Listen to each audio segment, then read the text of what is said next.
Hi, my name is Grace. Welcome to Grace Chen Show. Women's rights has been gradually emphasized since 19th century, when women lived under the circumstance that their rights were given by their fathers or husbands. Therefore, they go on streets, struggling to demand action to be taken to address gender equality. That was in 19th century. But how does feminism look like nowadays? Today, we are going to talk about not long ago 2020 International Women's Day. We are going to focus on South Korea and Mexico. And we invited two experts represent two countries come to our show. Let's welcome them. Let's start from our neighbor, Korea. Flora, could you please tell us what happened in South Korea? Okay, according to OECD's data in 2018, South Korea has the highest gender wage gap among advanced countries at 34.1%, more than double the average for the OECD. In 2019, women only earn 63% of what men earn because they think men are more capable than women. Only 56.2% of women in Korea are employed, and many women withdraw from work when they have children. Not to mention that it's difficult for moms returning to well-paid regular employment.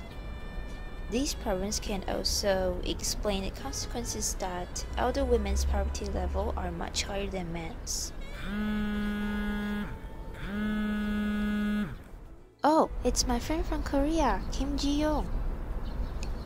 Hey Ji-young, how are you? I'm good as well.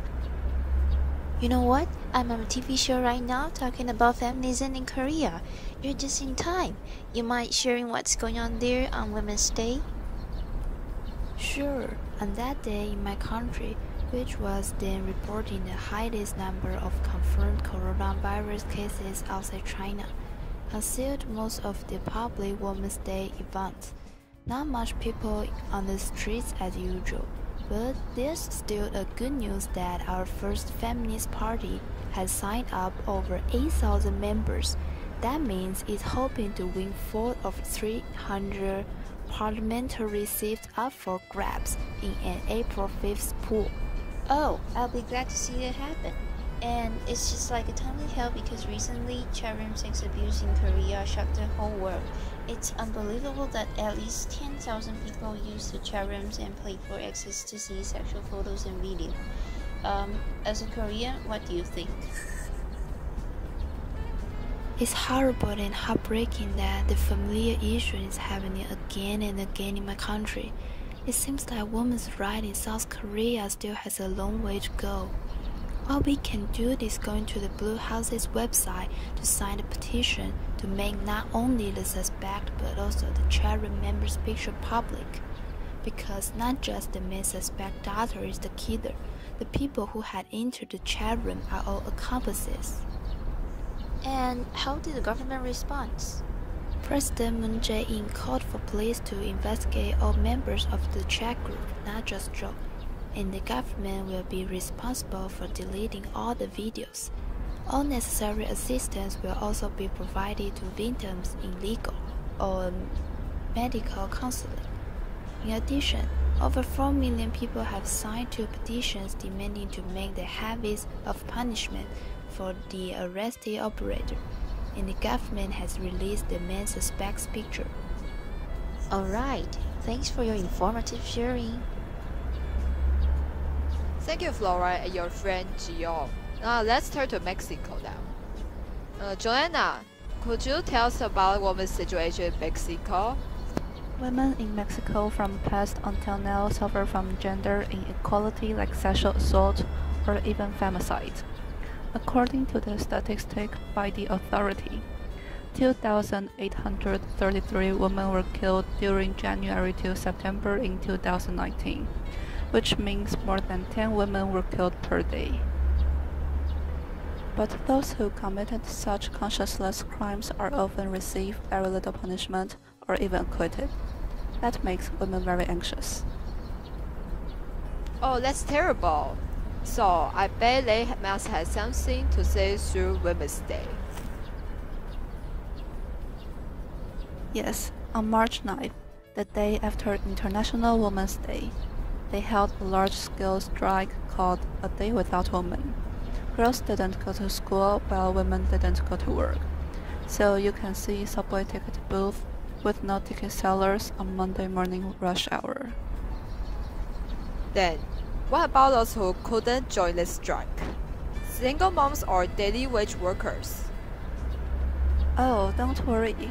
Just like coronavirus in Korea, although people couldn't physically be together, they used social media to spread their influence, or wore purple ribbons to appreciate to those going on streets.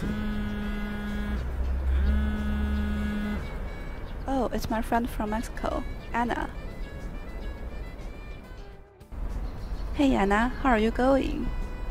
Oh, good. Did you have fun on A Day Without Women?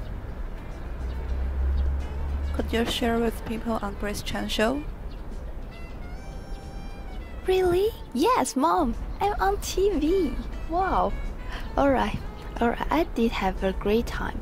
My husband and I employ 3 women in our home, a housekeeper and 2 nannies for our twin daughters. On Monday, all 3 were given day off. My husband made his own tea as well as our bed and had breakfast at the bakery downstairs from his office. My daughters attend a French school that decided to support their female employees by closing their doors. And because my company supported their female employees by allowing them to take the day off, I spent the day with my daughters, answering just a few emails. And during the one drive I did make to drop off our nanny, I noticed that there were very few women on the streets.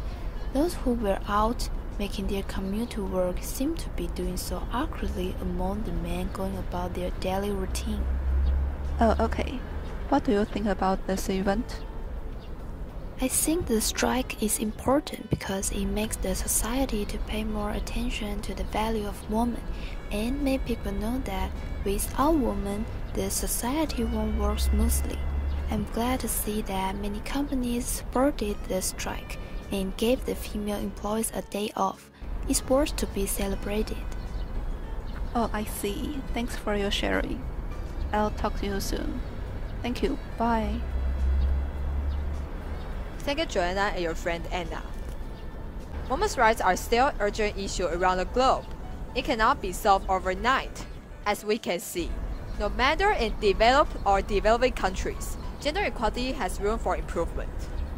I hope that one day there's no need for such a Day Without Women event to prove that women have value for they are. We should and we are born equal, but it's just the beginning of the improvement. We need everyone's help to get through this process. Thank you for watching today's show.